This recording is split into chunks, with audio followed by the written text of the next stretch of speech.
Willis O'Brien is, in many respects, the third of the major Kong players. I mean, beyond Merian Cooper and Ernest Schoedsack, the directors. Willis O'Brien, I think, is one of the great unsung heroes of cinema. He's not well known to the public, but to every special effects artist working in Hollywood for the past 50 years, he's been a very well-known name. And almost everyone you talk to got into special effects because they saw King Kong. Willis O'Brien was not just sort of a screen magician, but really a pioneer because he was inventing something fundamental. He was the first one in American cinema to experiment seriously with stop-motion photography. Well, he was the authentic pioneer of visual effects films. He wrote the book on how to do these kinds of shots. Willis O'Brien had a varied background as a farmhand, cowboy, jockey, boxer, bartender, sculptor, and cartoonist. He was certainly a formidable sketch artist, as his various surviving drawings will attest, and was sort of fooling around with a movie camera and clay figures and sort of invented for himself stop-motion animation. He thought of it as a way to bring sculptures to life and just started experimenting and came up with these little comedies that Edison financed. Thomas Edison, in addition to inventing the light bulb and phonograph, also invented the motion picture camera and was one of the first distributors of movies. He bought O'Brien's film, The Dinosaur and the Missing Link, in 1917 and ordered a series of stop-motion comedy shorts. He was the first person really to present what became a technique that was used right the way through to the 1980s, early 1990s, stop-motion animation, puppet animation, as, by far the most satisfying and beautiful way to realize monsters and dinosaurs on screen. The Missing Link in one of O'Brien's earliest films does have a certain resemblance to Kong. He's slightly ape-like and has the longer arms. And he has a lot of attitude and presence. And so I think it's accurate to say he's a forerunner of Kong. The technique that Willis O'Brien pioneered and developed more than anybody else at that period of time exploded into public consciousness with a movie called The Lost World in 1925. It was the adaptation of the Conan Doyle book of explorers finding a plateau in South America populated by dinosaurs, and Willis O'Brien and his crew created an extraordinarily huge number of dinosaur sequences, all through stop-motion animation. Audiences in 1925 were astounded by The Lost World. Author Sir Arthur Conan Doyle stunned a convention of American magicians by showing O'Brien's early test reel, implying it was actual documentary footage. He later apologized for his hoax. Lost World's writer-director Harry Hoyt asked Willis O'Brien to help him create a follow-up dinosaur feature. Despite years of development, this lost epic was never produced.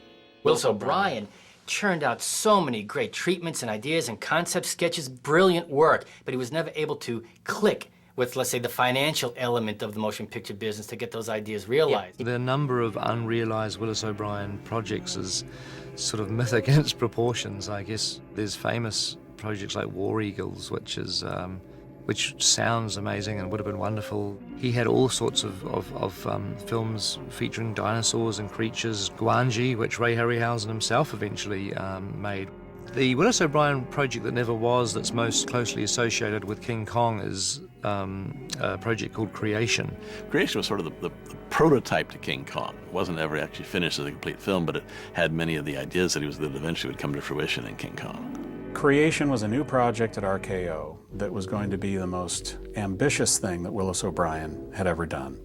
O'Brien was working in a shed off in the corner of the RKO lot, sort of his private project, and it was consuming a lot of the studio's money.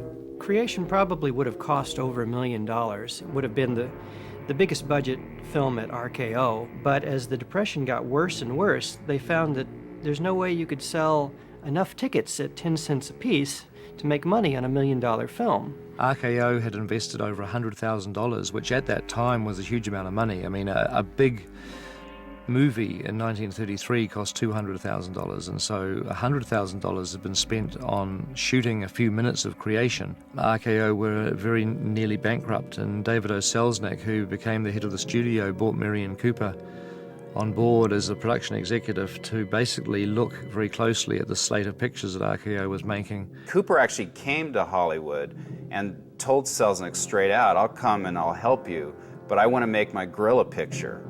Giant terror gorilla, as he put it. And there's this famous memo, or this memo I got to read, where he, after seeing creation, basically said he hated the story, he hated the footage they had of creation, but something went off in his head, a light bulb. And it became clear to Merian C. Cooper that at last Willis O'Brien provided the technical efficiency to realize what up till then was only a mental conception he had. And they decided, what must have been a very bitter blow for Willis O'Brien, they decided to can the production. Worried that he might lose the years of work he had put into creation, Obie began designs to convince Cooper that stop-motion animation could make his giant ape appear any size he wanted. What he didn't know was that Cooper already had plans to use O'Brien's staff, techniques, and miniatures to help him bring to life his story, then called The Beast. And there's actually a very interesting document that survives that is Willis O'Brien's contract, where it's the moment in time where he signs off from creation and he signs on to King Kong. The Beast blended with creation and became King Kong. So a lot of scenes from creation, designs from creation, actually filtered into King Kong. Creation played a very dynamic role in King Kong because all of the elements of Skull Island came into being for creation.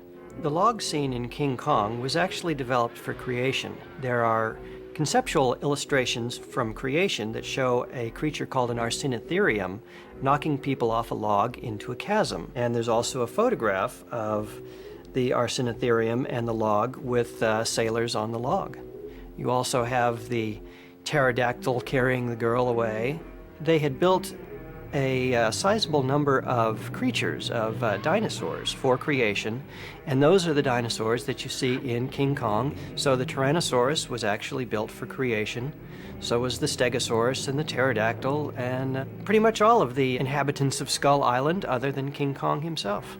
And all that survives is 4 minutes of footage and a story outline and some stills. And so I think it's quite fun to be able to present that in a slightly dramatized way so people can have a feeling for what the movie of creation could have been like if that had been completed.